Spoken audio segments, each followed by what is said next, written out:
Hello, ang Diyos magahanay, ang Diyos magapanalangin, maayong hapon sa tanan. Isaon na to pag ministry kung kitara isa sa balay. As in, kitara isa sa balay. So, ganina nag-ministry ko diri sa balay. So, mo niya akong gi-ministry sa balay ganiha. Ministry na ako. Ganiha. Nang laba ko. So, in what way nga nag-ministry ko ana? Nang laba lang man, nag-ministry na agad. Sa una, di ko gapang laba. Di kayo ko gapang laba. Magpaabot ko sa akong wife, sila yung laba. Pero when I become Christian, hinahinay nag-rebuild na ako. Nga. Nang laba ko. Ang Christianity man God, once nga ma-save ka, the Holy Spirit will live in you. Murutid na sa imong ilaw, and eventually as time goes by, makita na sa imong outward nga appearance, sa imong inistoryahan, dawi ka mo dala sa mga tao, dawi ka mo comprehend og matag sitwasyon, sa imong the way of your thinking. So ingon na ang born again Christians. So naibag-o nimo out of your old ones, here comes the new ones. So kung sa una manggod dili ko gapang laba, so nag-ministry ko telling my wife and my son nga nausab na ko that God changed me. Okay. So, in a way nga nakasabot ko nga I have to mulihok ko diri sa balay kay ang trabaho sa balay dapat tabangan nga na. So hinahinay na sabtan yun mo participate ka, it's a kind of ministry. Una nimong giministeryuhan ang imong asawa ug imong anak kay kung ditso ka dito sa field, wadto ka sa field, wadto baka or asa mag-ministry ka sa imong mga silingan. Kamo ni si Jesus Christ naghatag kaluwasan, ang Holy Spirit nagkandik kang magbag-o ta, si Jesus Christ gahatag ka baguhan. The moment ka dawato nimo si Jesus Christ mabag-o ka, hindi pa naman makita sa imong asawa sa imong anak, nanganbas na kasi gawas, wala pa makita sa sud sa imong panimalay. So una nimong ministeryuhan imong asawa imong anak, not just by words as well as in actions.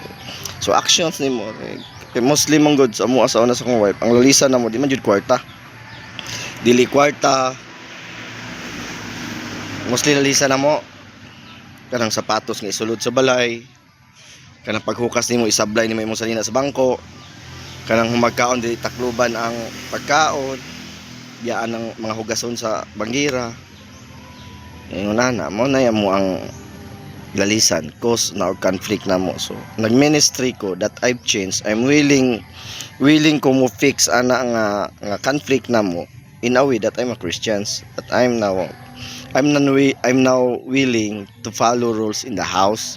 Kay how can I follow the rules of God kung di ko ka-follow sa rules sa balay, di ba? It sounds hypocrisy. Lisod pa naman ang 10 commandments, basic lang gani, pagsulod lang, pagbilin lang sapatos sa gawas di nimo masunod, pasundon pa ka ni Christ, biton kasi mong cross. So lisod telling people that change is coming and yet yourself di makita ang changes. So really pwede na, kinahanglan unang makamao imong kaugalingon, it flows to your son and your wife. Ingana na siya. So kinahanglan mo flow siya dayon. Kinahanglan pag puyo manggod sa Holy Spirit, pag puyo ang Holy Spirit nimo, kinahanglan good heart ka. Kaya kung nakisayop sa imong kaugalingon, nakay mga hidden agenda sa imong kaugalingon, sensitive kayo ng Holy Spirit. Ngana na siya. So kabantay kag tao, pananglitan, kabantay ka ng room nga dili ka manigarilyuhay tapos naay mo sulod nga nanigarilyo, di ba? Ora kag magsigag samdon ay magsige ka og irritate imo ang respiratory system kay di man kaga panigarilyo.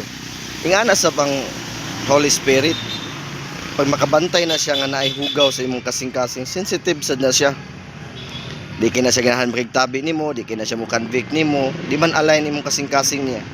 O bitaw nang sa Psalm 51:10 maingon si David nga sa iyang sa diha nga, putlia o Dios ang akong kasing-kasing ug hatagi akong bag-ong masinugtanong espiritu kay dili man clean iyang heart.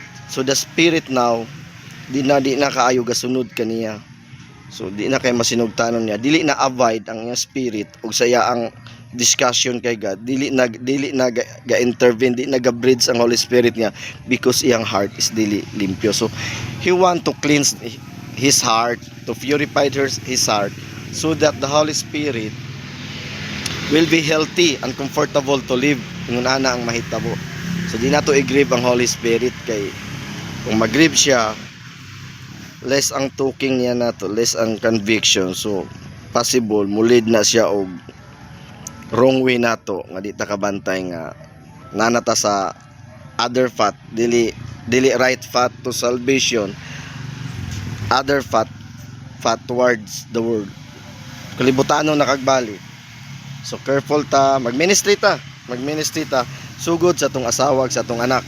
Kung dili makita sa atong asawa at atong anak ang ministry nato that we are Christians, parang wala may chance makaadto ka mo, effective ka sa gawas mo, effect lang manggaling ka for short time lang, eventually ma-drag down gyapon ka ngano man.